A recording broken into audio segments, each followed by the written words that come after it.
ప్రధానమంత్రి నరేంద్ర మోడీ గారిని కలిసి రాష్ట్రానికి సంబంధించిన అనుమతుల విషయంలో నిధుల విడుదలకు సంబంధించిన అంశాలలో తెలంగాణ రాష్ట్ర అభివృద్ధికి సహకరించమని చెప్పి వారిని కలిసి వినతి పత్రాలు అందించడం జరిగింది. కాంగ్రెస్ పార్టీ ఎన్నికల సమయంలో ఎన్నికలు ముగిసిన తర్వాత రాజకీయాలకు అతీతంగా కేంద్ర రాష్ట్ర ప్రభుత్వ సంబంధాలు సత్సంబంధాలుగా ఉండాలని, సత్సంబంధాలు కొనసాగించాలన్న ఆలోచనతోటి కేంద్ర మంత్రులను, ప్రధానమంత్రిని అందరినీ కలిసి వివిధ శాఖలలో రాష్ట్రానికి సంబంధించిన సమస్యల మీద వాళ్ళకి వినతి పత్రాలు ఇవ్వడం జరిగింది. రాష్ట్ర అభివృద్ధి కోసం నిరంతరం పనిచేయాలన్న ఆలోచనతో వారు కలిసినాం. వారి వైపు నుంచి కూడా సానుకూల స్పందన కనిపించింది. ఏ అంశాల మీద ఈరోజు మేము ప్రధానమంత్రిని, కేంద్ర హోంశాఖ మంత్రిని కలిసినామో ఆ వివరాలన్నిటిని కూడా మా ఉప ముఖ్యమంత్రి వర్యులు బట్టి విక్రమార్క గారు మీడియాకు వివరిస్తారు.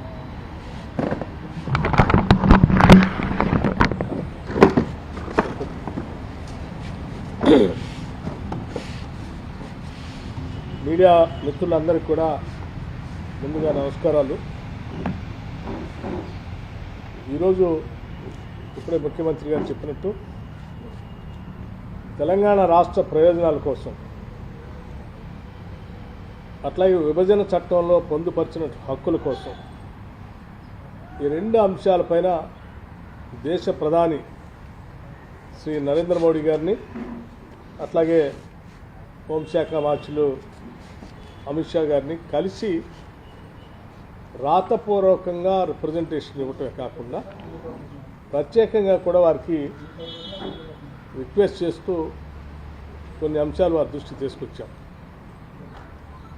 వాటిలో ప్రధానంగా తెలంగాణ రాష్ట్రానికి సంబంధించి అతిపెద్ద పబ్లిక్ సెక్టర్ అండర్టేకింగ్గా ఉన్నటువంటి సింగరేణి కాలనీస్కి సంబంధించి గోదావరి వ్యాలీ పరివాహ ప్రాంతంలో ఉన్నటువంటి కోల్ బ్లాక్స్ అన్నింటినీ కూడా ఆక్షన్ లేకుండా సింగరేణి పబ్లిక్ సెక్టర్ అండర్టేకింగ్కి కేటాయించవలసిందిగా వారిని ప్రత్యేకంగా కోరాం. అట్లాగే ప్రతి రాష్ట్రంలో కూడా ఒక Indian institute of management IIM సంబంధించి ఆనాటి పార్లమెంట్లో అప్పటి ప్రధానమంత్రి మన్మోహన్ సింగ్ గారి నాయకత్వంలో కొన్ని హామీలు ఇచ్చారు. తెలంగాణ రాష్ట్రానికి కూడా ఒక IIMని ఇంకా 10 సంవత్సరాలు అవుతున్నా రాలేదు. దయచేసి దాన్ని కూడా శాంక్షన్ చేయమని కోరాం. అట్లాగే ఆనాటి విభజన కంటే ముందు రాష్ట్రానికి సంబంధించిన ITIR ప్రాజెక్ట్ పెద్ద ఎత్తున ఉపయోగపడే కార్యక్రమంలో భాగంగా తెలంగాణ రాష్ట్రానికి ఆనాటి ప్రభుత్వం శాంక్షన్ చేసింది. 2014 తర్వాత TRS పార్టీ ప్రభుత్వాన్ని ఏర్పాటు చేసి 10 సంవత్సరాలు దాని గురించి పట్టించుకోకుండా గాలికి వదిలేయటం వల్ల ITIR ప్రాజెక్టు మేము కోల్పోయాం. దాన్ని తిరిగి పునరుద్ధరించి తెలంగాణ రాష్ట్రానికి ఇవ్వాల్సిందిగా కూడా ప్రత్యేకంగా కోరాం. అట్లాగే విభజన చట్టంలో పొందుపరిచినటువంటి రైల్వే కోచ్ ఫ్యాక్టరీకి సంబంధించి కాజీఫ్యాట్ రైల్వే కోచ్ ఫ్యాక్టరీకి సంబంధించి ప్రత్యేకంగా వారికి గుర్తు చేసి దీన్ని కూడా మంజూరు చేయవలసిందిగా కోరారు. అలాగే అతి ముఖ్యమైనటువంటి అంశం, దేశంలోనే డిఫెన్స్ రంగంలో కానీ స్ట్రాటజిక్గా కానీ అనువైన ప్రాంతంగా ఉన్నటువంటి తెలంగాణ రాష్ట్రంలో అనేక డిఫెన్స్ సంబంధించిన పబ్లిక్ సెక్టర్ సంబంధించిన పరిశ్రమలు ఉన్నాయి. వాటన్నిటినీ ఎకోసిస్టమ్ కూడా బాగుంది కాబట్టి, మాకున్నటువంటి వాతావరణం కానీ హ్యూమన్ రిసోర్సెస్ కానీ అందుబాటులో ఉన్నాయి కాబట్టి సెమీ కండక్టర్ మిషన్ని తెలంగాణ ప్రాంతంలో చిప్ మ్యానుఫ్యాక్చరింగ్ కోసం ప్రత్యేకంగా పరిగణించి సహాయపడవలసిందిగా, ఏర్పాటు చేయడానికి సహకరించవలసిందిగా వారిని కోరాం. అలాగే పేదవాళ్లకు సంబంధించి రాబోయే 5 సంవత్సరాల్లో 25 లక్షల ఇళ్లకు మంజూరు చేయవలసిందిగా కూడా వారిని కోరాం. అట్లాగే రాష్ట్రానికి సంబంధించి పెండింగ్ ఉన్నటువంటి గ్రాంట్స్ ఏదైతే ఉన్నాయో వాటిని కూడా రిలీజ్ చేయమని అడిగాం. దాదాపు 1,800 కోట్ల రూపాయలు 2019-20 నుంచి పెండింగ్ ఉన్నాయి, అవి కూడా కావాలని అడిగాం. అలాగే వాటితో పాటు ఇంకా కొన్ని ముఖ్యమైనటువంటి అంశాలు కూడా, నవోదయ స్కూల్కి సంబంధించి ప్రతి జిల్లాకి ఒక నవోదయ స్కూల్ కావాలని అడిగాం.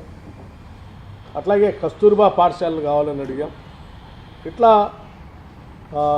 కుసుమ్ స్కీమ్లో లేకపోతే ఇంకొక స్కీమ్లో సోలార్ ఆల్టర్నేటివ్ ఎనర్జీకి సంబంధించి తెలంగాణ రాష్ట్రం ఒక కొత్తగా ఎనర్జీ పాలసీతో ముందుకు వస్తూ ఉంది. సాధ్యమైనంత మేరకు పెద్ద ఎత్తున కేంద్ర ప్రభుత్వం ఎనర్జీలో మమ్మల్ని గట్టిగా ప్రోత్సహించడానికి కావాల్సిన సహాయ సహకారాలు అందించమని కూడా వారిని ప్రత్యేకంగా కోరాం.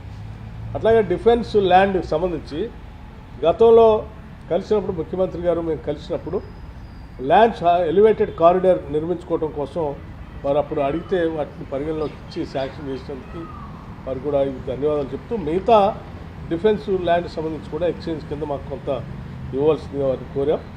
వాటితో పాటు రాష్ట్రానికి సంబంధించిన ఐపీఎస్ ఆఫీసర్ క్యాడర్ స్ట్రెంత్ పెంచుకోవడానికి కావాల్సినటువంటి సంఖ్యను కూడా కావాలని చెప్పి వారిని కోరటం జరిగింది. అట్లాగే విభజన చట్టంలో పొందుపరిచినటువంటి షెడ్యూల్ 9th, 10th ఉన్నటువంటి పెండింగ్ అంశాలు కూడా సాధ్యమైనంత వరకు మేము మా ప్రయత్నంలో మేము వాటి పరిష్కారం కోసం ప్రయత్నం చేస్తాం. అట్లాగే అవసరమైనప్పుడు కేంద్ర ప్రభుత్వం నుంచి మీరు కూడా ప్రత్యేక చొరవ చూపించి తెలంగాణకి న్యాయం జరిగేటట్టుగా చూడవలసిందిగా వారిని విజ్ఞప్తి చేశాం. లేకపోతే హోంమంత్రి గారిని కూడా కలిసినప్పుడు వారికి కూడా వారి శాఖ ద్వారా తెలంగాణ రాష్ట్రానికి కావాల్సినటువంటి అంశాలని చాలా స్పష్టంగా చెప్పాం. అందులో ప్రాధాన్యత సంబంధించినటువంటి అంశం నిన్ను ప్రధానమంత్రి గారిని కలిసిన దాంట్లో అతి ముఖ్యమైన అంశం ఇంకోటి కూడా మర్చిపోయాం. స్టేట్ నేషనల్ హైవేస్ సంబంధించి నేషనల్ హైవేస్గా వాటిని అప్గ్రేడ్ చేయవలసిందిగా కోరాం. అట్లాగే రీజనల్ రింగ్ రోడ్డు సంబంధించి నార్త్ వైపున మీరు నెంబర్ ఇచ్చారు, సౌత్లో ఇంకా నెంబర్ ఇవ్వలేదు, రెండింటి కలిపి ఒకటే నెంబర్ ఇవ్వాల్సిందిగా, తద్వారా త్వరితగతిన మేము రీజనల్ రింగ్ రోడ్ పూర్తి చేసుకోవడానికి కూడా అవకాశం ఉంటుంది. మీరు ప్రత్యేకంగా చొరవ చూపాలని వారిని కోరాం. అట్లాగే హోంమంత్రి గారికి సంబంధించి తెలంగాణ రాష్ట్రాన్ని మన ప్రభుత్వం ఏర్పడిన దగ్గర నుంచి, కాంగ్రెస్ ప్రభుత్వం ఏర్పడిన దగ్గర నుంచి డ్రగ్ ఫ్రీ రాష్ట్రంగా ఏర్పాటు చేయడం కోసం యాంటీ నార్కోటిక్స్ బ్యూరోని ఏర్పాటు చేయడమే కాకుండా పెద్ద ఎత్తున దానికి నిధులు సమీకరించి వారికి కావాల్సిన యాక్టివిటీస్ కావాల్సిన ఫండ్స్ అన్ని కూడా ఇచ్చాం. రాష్ట్రాన్ని డ్రగ్ ఫ్రీ రాష్ట్రంగా మేము తయారు చేయడం కోసం ప్రయత్నం చేస్తున్నాం. దీనికి కేంద్ర ప్రభుత్వం నుంచి కూడా కావాల్సిన సహాయ సహకారాలు అందించాల్సిందిగా వారిని కోరాం. అట్లాగే సైబర్ సెక్యూరిటీ గురించి కూడా కేంద్ర ప్రభుత్వం నుంచి సహకారాన్ని కోరాం. అట్లాగే ఐపీఎస్ క్యాడర్ సంబంధించి మాకు స్ట్రెంత్ దాదాపు 29 మంది ఐపీఎస్ క్యాడర్ రావాల్సిన అవసరం తెలంగాణకు, వారిని కూడా కేటాయించమని చెప్పి వారిని కోరటం జరిగింది. లెఫ్ట్ వింగ్ ఎక్స్ట్రీమిజం కింద కూడా వెనుకబడినటువంటి జిల్లాలుగా గతంలో ఉన్నటువంటి జిల్లాలను తొలగించడం వల్ల కేంద్ర ప్రభుత్వం నుంచి మాకు రావాల్సిన నిధులు ఆగిపోతూ ఉన్నాయి. ఆ నిధులు సంబంధించి ఆదిలాబాద్, ఆసిఫాబాద్, అట్లాగే కొమరం భీం, ఆసిఫాబాద్, మంచిర్యాల జిల్లాకు సంబంధించి మళ్ళీ తిరిగి వాటిని చేర్చి నిధులు ఎక్కువగా ఇవ్వాల్సిందిగా, ఆ జిల్లాల అభివృద్ధి కోసం ఇవ్వాల్సిందిగా వారికి కోరారు. అట్లాగే మిగతా అంశాలు pending issues between Andhra Pradesh and Telangana సంబంధించిన రీఆర్గనైజేషన్లో ఉన్నటువంటి అంశాలు కూడా హోంమంత్రిగా మీరు బాధ్యత చొరవ తీసుకొని మాకు న్యాయం జరిగేటట్టుగా చూడాలని చెప్పాం. ప్రధానమంత్రి గారిని కలిసినప్పుడు, అట్లాగే రాష్ట్రానికి హోంమంత్రి గారిని కలిసినప్పుడు ఇద్దరికి కూడా మేము గట్టిగా చెప్పింది, తెలంగాణ రాష్ట్రానికి సంబంధించి భద్రాచలం దగ్గర ఉన్నటువంటి 5 గ్రామాలని కూడా తప్పనిసరిగా తెలంగాణకు వచ్చేటట్టుగా, భద్రాచలం దేవస్థానం పరిధిలో ఉన్నటువంటి 5 గ్రామాలు అటు ఇటు కాకుండా ఉన్నాయి. అవి ఆంధ్ర వాళ్ళు ఈ గ్రామంలో రావాలంటే తెలంగాణ నుంచి రావాల్సి వస్తుంది. మేము మా తెలంగాణలో భద్రాచలం తర్వాత ఉన్నటువంటి గ్రామాలు పోవాలంటే ఈ ఆంధ్ర ప్రాంతంలో ఉన్న 5 గ్రామాలు దాటిపోవాల్సి వస్తుంది. ఎప్పుడు ఏదైనా ఇబ్బందులు వచ్చినా, వరదలు వచ్చినప్పుడు కూడా లేదా సహాయ సహకారాలు అందించాలంటే కూడా ఆంధ్ర ప్రాంతానికి అడ్మినిస్ట్రేటివ్ పరంగా కూడా చాలా దూరంగా ఉన్నాయి, వాళ్ళు చేయలేకపోతున్నారు. ఏం చేయాలన్నా తెలంగాణ ప్రభుత్వం మీద ఆధారపడి ఉన్నారు. కాబట్టి 5 గ్రామాలను కూడా మాకు ఇచ్చేటట్టుగా చూడవలసిందిగా వారిని కోరటం జరిగింది. మేము అడిగినటువంటి ఈ అన్ని అంశాలకు సంబంధించి చాలా స్పష్టంగా రాతపూర్వకంగా ముఖ్యమంత్రి గారు సంతకం పెట్టి వారిని రిప్రజెంటేషన్ ఇవ్వడం జరిగింది. ఇచ్చిన ప్రతి అంశాన్ని కూడా వారు పరిశీలించి సావధానంగా మాతో చర్చించి వాటన్నిటిని కూడా సాధ్యమైనంత వరకు అమలు చేయడం కోసమే ప్రయత్నం చేస్తామని చాలా పాజిటివ్గా వారు స్పందించారు. వారు ఆ రకంగా స్పందించినందుకు రాష్ట్ర ప్రభుత్వం నుంచి వారికి ధన్యవాదాలు కూడా తెలియజేస్తాం. చంద్రబాబు నాయుడు కలవబోతున్నారు కదా, ఇప్పుడు 5 గ్రామాలు ఇక్కడ నియోజకవర్గ ఇద్దరు ముస్లిం చేసిన అవకాశం ఉంటుంది. చంద్రబాబు నాయుడు గారు రేపు పొద్దున 6వ తారీఖు నాడు జరిగేటువంటి సమావేశంలో కూడా మేము చాలా రాష్ట్రానికి సంబంధించిన పలు అంశాలని అందులో పొందుపరిచి మాట్లాడబోతూ ఉన్నాం ప్రయోజనాలకు సంబంధించి. సరే, మిగతా అంశాలు కూడా చాలా ఉన్నాయి కాబట్టి ఒకటే అంశం చెప్తే కరెక్ట్ కాదు. అజెండాలో చాలా అంశాలు అందులో పొందుపరుస్తాం. ఆ అంశాలన్నీ మీటింగ్ అయిన తర్వాత ఏం మాట్లాడాలని ఇప్పుడు చెప్తాం. అయితే డెఫినెట్గా కేంద్రంలో మేము అడిగినవి మాత్రం అంశాలు ఇవి. అక్కడ కూడా సందర్భం ఏమ్మా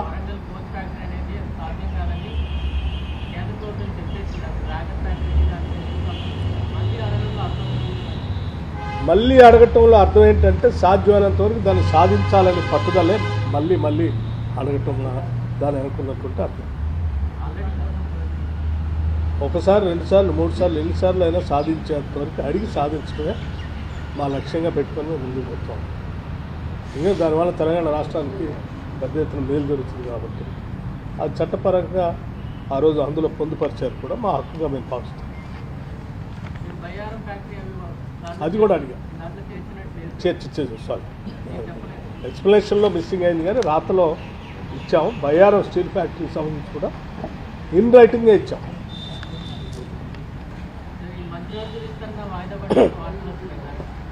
మీరే విస్తరించారు, మీరే వాయిదా వేసారు.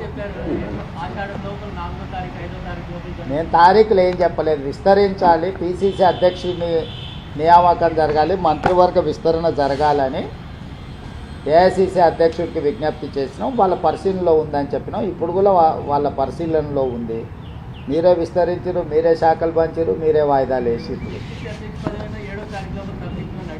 అది కూడా నేను అడిగాను. 7 తారీఖు 3 సంవత్సరాలు పూర్తవుతుంది, ఆ లోపల కొత్త అధ్యక్షుడిని నియమించండి అని చెప్పి నేను విజ్ఞప్తి చేసిన. ఇప్పుడు బాలు ఏఐసిసి అధ్యక్షుడు కోర్టులో ఉంది. దీనికి సమాధానం మీకు అక్కడి నుంచే సరైన సమాధానం వస్తుంది. అది అక్కడ చెప్పాల్సిందే. నాకు ఏకాభిప్రాయం ఉంది, ఆల్రెడీ చెప్పేసిన. వేరే వాళ్ళని నియమించండి, దాంట్లో ఏం భిన్నాభిప్రాయాలు లేవు, ఏకాభిప్రాయం.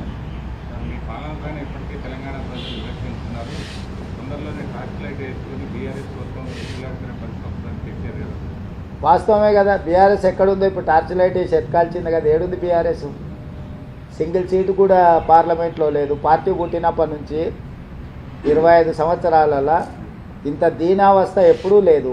ఇప్పుడు ప్రజలు కాదు, కేసీఆర్ కూడా బీఆర్ఎస్ ఏడుందని టార్చ్ లైట్ వేసి ఎత్తుకోవాల్సిన పరిస్థితి వచ్చింది. కాలగర్భం కాదు, గత చరిత్ర బీఆర్ఎస్ అనేది. బీఆర్ఎస్కు గత చరిత్ర ఉన్నది కానీ భవిష్యత్తు లేదు. నిన్న లక్ష్మణ్ కూడా రాష్ట్రపతి ప్రసంగం ధన్యవాదాలు మాట్లాడుతూ 5 నెలలకే విసిపోయారు ప్రజలు, ఇప్పుడు మార్పు కోరుకుంటున్నారు, ఎప్పుడు ఎలక్షన్ జరిగినా బీజేపీ రావడం ఖాయం. ఎప్పుడు జరుగుతుందని వారి ఉద్దేశం? ఏమో మీ మీద మరి అంత నమ్మకం ఉంది, ఎప్పుడైనా జరుగుతుంది వాళ్ళ కోరిక. ఉత్తరప్రదేశ్లో వాళ్ళ ప్రభుత్వం మొన్ననే వచ్చింది, ఏం జరిగింది? మణిపూర్లో వాళ్ళ ప్రభుత్వం ఉంది, ఏం జరిగింది? మహారాష్ట్రలో వాళ్ళ ప్రభుత్వం ఉంది, ఏం జరిగింది? ఇట్లా వివిధ రాష్ట్రాలలో భారతీయ జనతా పార్టీ అధికారంలో ఉన్న రాష్ట్రాలలో ఆ ప్రభుత్వాల మీద విరక్తి చెంది ప్రజలు ఇండియా కూటమికి అత్యధిక సీట్లు గెలిపించిండ్రు. భారతీయ జనతా పార్టీ నాయకులు ఎవరైనా మాట్లాడే ముందు వాళ్ళ పార్టీ యొక్క దీనావస్థ దాన్ని పరిగణలోకి తీసుకొని మాట్లాడితే బాగుంటుంది. రెండవది, భారతీయ జనతా పార్టీ నుంచి కానీ బీఆర్ఎస్ నుంచి కానీ ఇంతకు మించి తెలంగాణ ప్రజలు ఏం ఆశిస్తలేరు. ఎందుకంటే వాళ్ళ ఆలోచన, వాళ్ళ అక్కస అనేది ప్రజలందరికీ తెలుసు.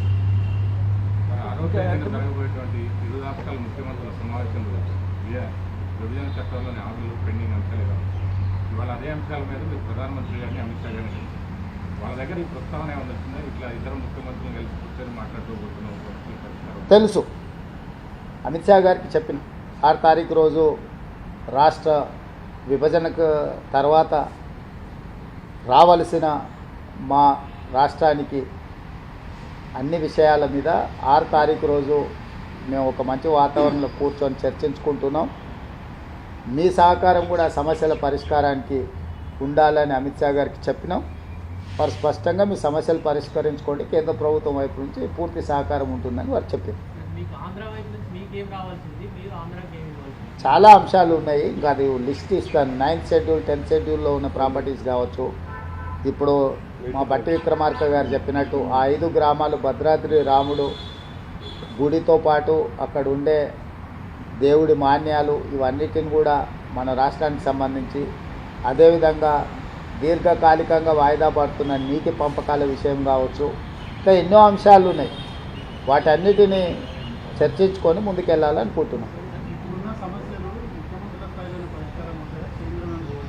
తెలియదు అసలు ముఖ్యమంత్రులు కూర్చున్నాక కదా ముఖ్యమంత్రుల స్థాయిలో పరిష్కారం అవుతాయా కావా అనేది తెలియకుండా ఎట్లా చెప్తాం. మా ఇద్దరి మధ్యలో పరిష్కారం కాగలిగినాయి. ఇరు రాష్ట్రాలు 20 ముఖ్యమంత్రులు కూర్చొని పరిష్కరించుకుంటారు. ఇంకేదైనా విషయంలో భిన్నాభిప్రాయాలు ఉంటే ఆర్బిట్రేటర్గా కేంద్ర ప్రభుత్వం ఉంది.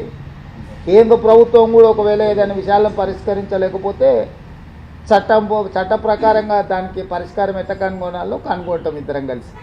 సార్, ఎమ్మెల్యేల ఫిరాయింపుల విషయంలో కాంగ్రెస్ బరితెగించి వ్యవహరిస్తోందని ఈటల రాజేందర్ ఇక ఏం మాట్లాడతాం. 20 సంవత్సరాలు ఆయన ఎవరితో కలిసి తిరిగాడు, ఎవరితోనే అధికారం పంచుకున్నాడు. ఆయన కండువాలు కప్పేటప్పుడు ఎప్పుడైనా మాట్లాడిండా? పోనీ 11 రాష్ట్రాలల్లో భారతీయ జనతా పార్టీ ఎన్నికైన ప్రభుత్వాలను పడగొట్టింది. ఆ విషయమన్నా తెలుసా వారికి? కర్ణాటకలో కానీ, మహారాష్ట్రలో కానీ, గోవాలో కానీ, బీహార్లో కానీ, మధ్యప్రదేశ్లో కానీ, ఇప్పుడు మధ్యప్రదేశ్లో ఉన్న ప్రభుత్వం ఏం చేసి తెచ్చుకున్నారు? ప్రజలు ఇష్టం వచ్చిందా? అవును, ఫిరాయింపులు చేసి తీసుకొని ప్రభుత్వాలను పడగొట్టి ఇవాళ మహారాష్ట్రలో వాళ్ళు చేసిన పనికి ప్రజలు ఏం తీర్పిచ్చిందో ఉంది కదా కళ్ళ ముందల. అంతగా కేసీఆర్ పట్ల వీరికి సానుభూతి ఏంది? కేసీఆర్ మీద ఇంకా ప్రేమ తగ్గనట్టు ఉంది.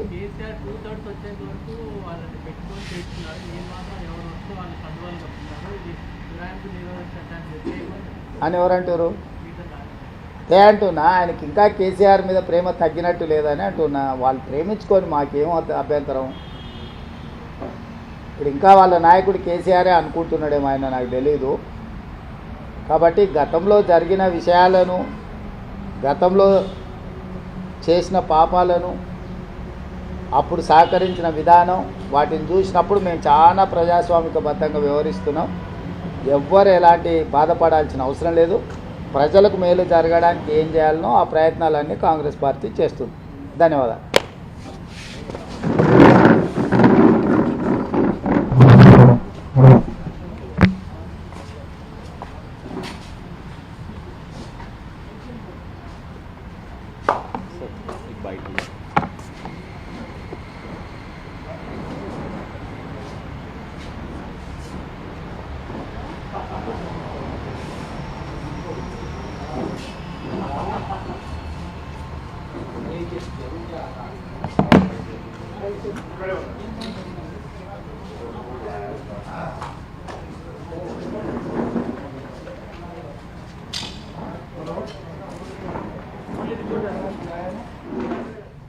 అనుమతుల విషయంలో, నిధుల విడుదలకు సంబంధించిన అంశాలలో తెలంగాణ రాష్ట్ర అభివృద్ధికి సహకరించమని చెప్పి వారిని కలిసి వినతి పత్రాలు అందించడం జరిగింది.